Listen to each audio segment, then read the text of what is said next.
Have you finally found that deep brush pile you've been looking for all day? And you get to throw that jig right into the heart of it. As you're working that jig through, you feel the thump and you set the hook. Now you got that fish coming back to the boat, and as soon as he gets to the boat, he jumps and that jig comes flying out of his mouth. What are you going to do?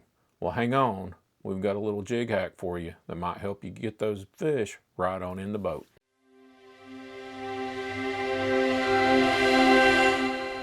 So there you go. You've got your favorite jig.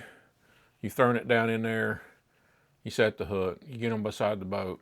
They open their mouth, and that jig goes flying right out. Now, what's causing that? Well, I think, now I might be wrong, and if y'all disagree with me, leave it down there in the comments, and we'll talk about it, because we're here to help everybody catch fish. But I think this is what's going on. So I think you've got your jig, and that fish comes up and eats that jig.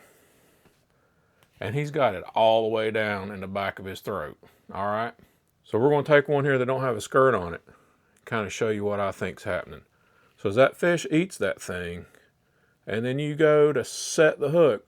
So what you're doing when that jig is on the inside of that fish's mouth, it's just kind of scooting along and maybe just catching some of the skin that's in that fish's mouth. And the skin inside the fish's mouth isn't that tough. And what happens is that fish comes up and he starts to jump. He opens his mouth, and now that jig just comes flying on out. Now I might be wrong about this, but I think that's what happens a lot of the time. So when they get it and you've got them hooked right in the corner or the top of the mouth on the lips, what happens is, I think, is that fish comes up and grabs it like that, right there, and you still got part of the lure is outside of the fish's mouth, and then you set the hook, you're golden at that point. But it's when they come up and they grab that thing completely and it goes to the back of their throat that setting the hook sometimes is hard. So what do you do to correct this thing? Well, this is what I do. Is I'll take my jig, all right, and I'll just take a pair of needle nose pliers, and what I'll do is I'll grab it right here in the bend of it, and I'm just going to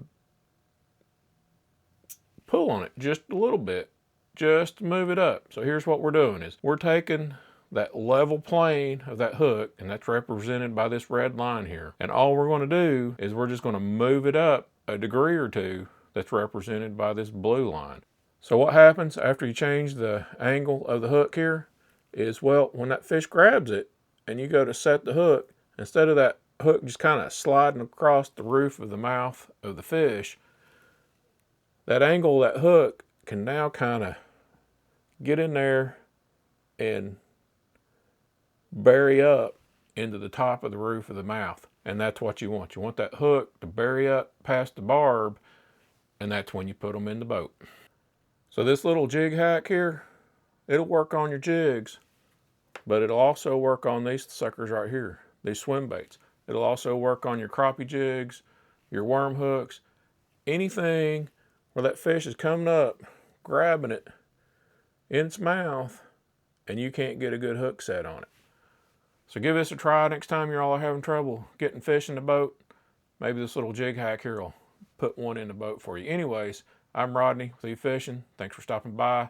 We'll catch y'all out on the water next time. We're out.